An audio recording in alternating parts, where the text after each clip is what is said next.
Hello दोस्तों। आज की कहानी का नाम है मधुआ। जयशंकर प्रसाद जी द्वारा लिखी हुई कहानी। आइए सुनते हैं। आज 7 दिन हो गए, पीने को कौन कहे, छुआ तक नहीं। आज 7वां दिन है सरकार। तुम झूठे हो, अभी तो तुम्हारे कपड़े से महक आ रही है।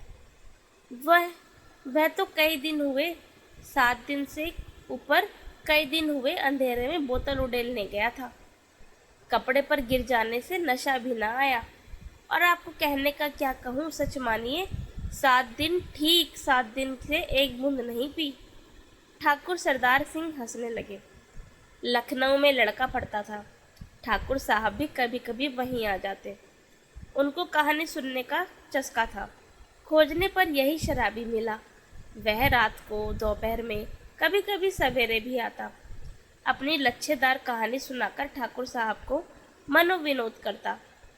ठाकुर ने हंसते हुए कहा, तो आज पियोगे ना? झूठ कैसे कहूँ, आज तो जितना मिलेगा सब पीऊँगा। 7 दिन चने चबेने पर बिताए हैं, किस लिए?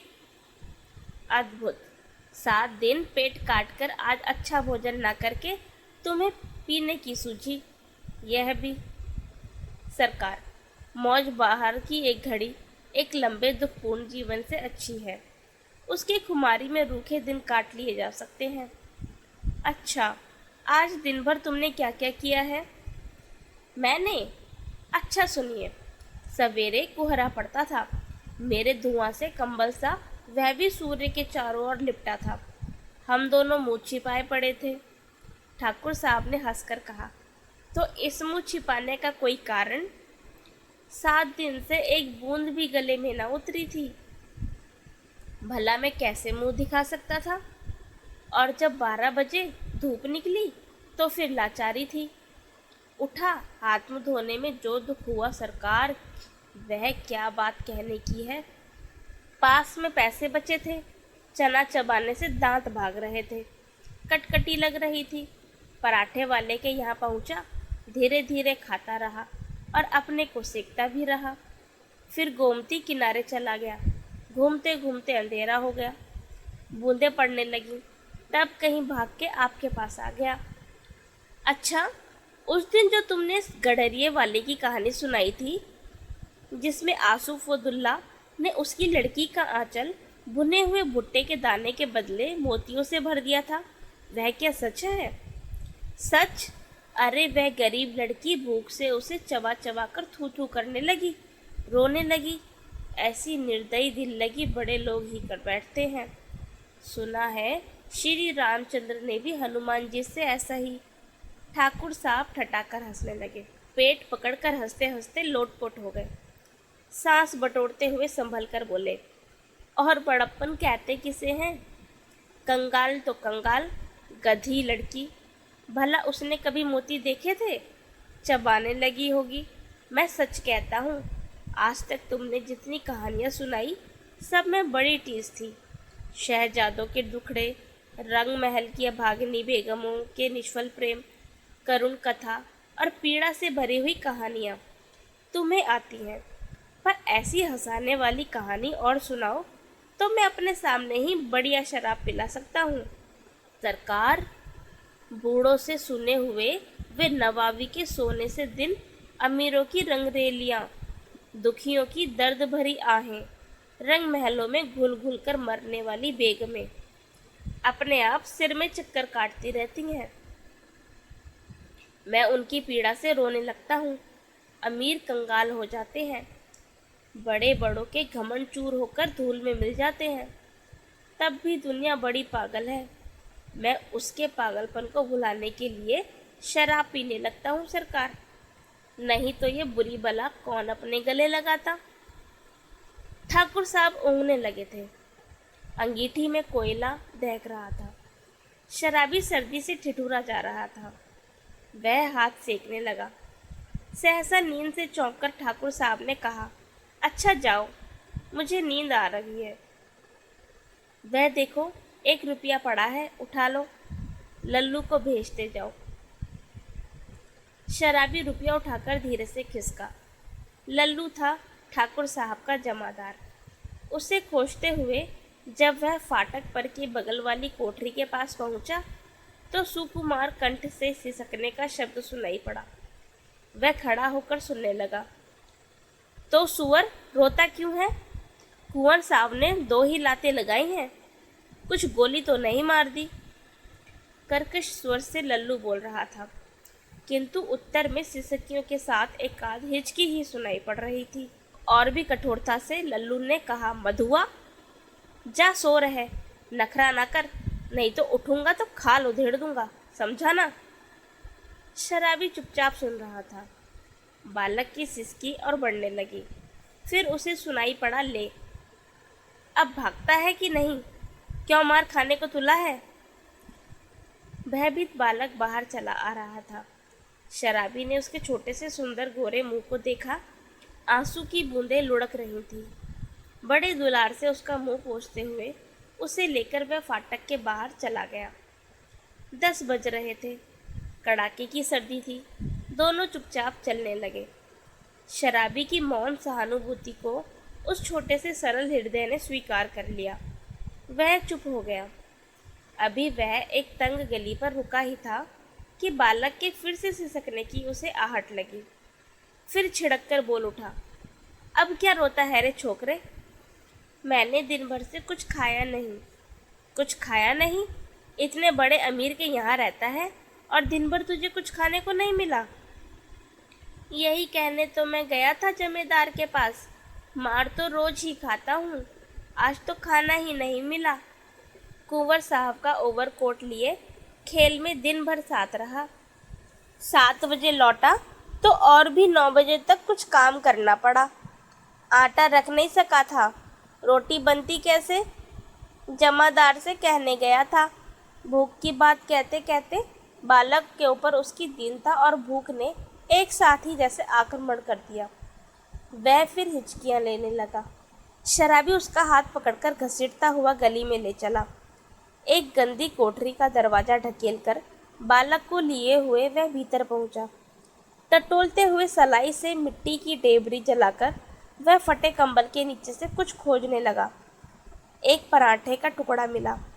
शराबी उसे बालक के हाथ में देकर बोला, तब तक तू इसे चबा, मैं तेरा घड़ा भरने के लिए कुछ और ले आऊं।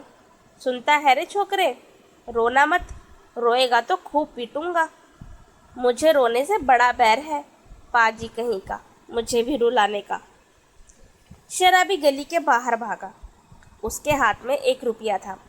12 आने का एक देशी अद्धा और 2 आने की चाय, 2 आने की पकौड़ी। नहीं नहीं, आलू मटर अच्छा ना सही, 4 आने का मांस ही ले लूँगा। पर यह छोकरा, इसका गड़ा जो भरना होगा, यह कितना खाएगा और क्या खाएगा? ओह, आज तक तो कभी मैंने दूसरों के खाने का सोच विचार किया ही नहीं। तो क्या ले चलूं? पहले तो एक अद्धा ले लूं। इतना सोचते सोचते उसकी आंखों पर बिजली के प्रकाश की झलक पड़ी। उसने अपने को मिठाई की दुकान पर खड़ा पाया। वह शराब का अद्धा लेना भूलकर मिठाई पूरी खरीदने लगा। नमकीन लेना भी न भूला। पूरा 1 रुपये का सामान लेकर वह दुकान से हटा। जल्द पहुंचने के लिए एक तरह से दौड़ने लगा। अपनी कोठरी में पहुंचकर उसने दोनों की पांत बालक के सामने सजा दी। उसकी सुगंध से बालक के गले में एक तरावट पहुंची। वह मुस्कुराने लगा। शराबी ने मिट्टी की गगरी से पानी उड़ेलते हुए कहा, नटखट कहीं का, हंसता है? सौंधी बास नाक में पहुंची ना? ले, खूब ठूस कर खा ले। और फिर रोया कि पिटा? दोनों ने बहुत दिन पर मिलने वाले 2 मित्रों की तरह साथ बैठकर भरपेट खाया। सीली जगह में सोते हुए बालक ने शराबी का पुराना बड़ा कोट ओढ़ लिया था। जब उसे नींद आ गई तो शराबी भी कंबल तानकर बड़बड़ाने लगा। सोचा था आज 7 दिन पर भरपेट पीकर सोऊंगा, लेकिन ये छोटा सा रोना पाजी ना जाने कहाँ से आ धमका।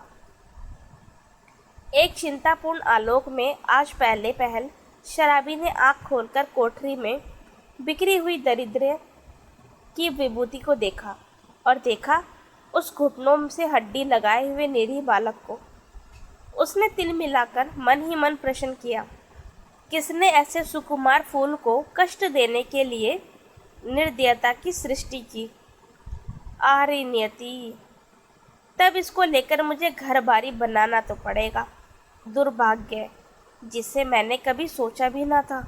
मेरी इतनी माया ममता जिस पर आज तक केवल बोतल का ही अधिकार था, इसका पक्ष क्यों लेने लगी? इस छोटे से पाजी ने मेरे जीवन के लिए कौन सा इंद्रजाल रचने का बीड़ा उठाया है? तब क्या करूं? कोई काम करूं? कैसे दोनों का पेट चलेगा? नहीं, भगा दूंगा इसे, आँख तो खोले। बालक अंगड़ाई ले रहा था। वह उठ बैठा। शराबी ने कहा, ले उठ, कुछ खा ले, अभी रात का बचा हुआ है, और अपनी राह देख। नाम क्या है तेरा? बालक ने सहज हंसी हंसकर कहा, मधुआ। भला हाथ मुंह भी ना धोऊं, खाने लगूं, और जाऊंगा कहाँ? ओह, कहाँ बताऊं इसे कि चला जाए, कह दूं कि भाड़ में जा। किंतु वह आज तक दुख की भट्टी में ही जलता तो रहा है। तो वह चुपचाप घर से झल्लाकर सोचता हुआ निकला, ले पाजी, अब यहाँ लौटूंगा ही नहीं, तू ही रह इस कोठरी में। शराबी घर से निकला। गोमती किनारे पहुँचने पर उसे स्मरण हुआ कि वह कितनी ही बातें सोचता आ रहा था, पर कुछ भी सोच न सका। हाथ मुँह धोने में लगा। उजली धूप निकल आई थी। वह चुपचाप गोमती की धारा को देख रहा था। धूप की गर्मी से सुखी होकर वह चिंता भुलाने का प्रयत्न कर रहा था कि किसी ने पुकारा, भले आदमी रहे कहाँ, सालों पर दिखाई पड़े, तुमको खोजते खोजते मैं थक गया।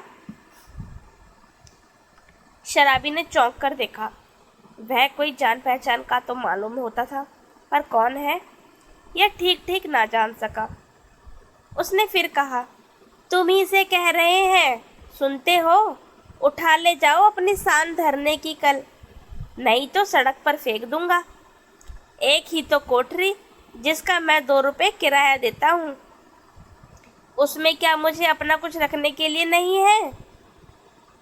ओहो, राम जी तुम हो भाई, मैं भूल गया था। तो चलो आज ही उसे उठा लेता हूँ।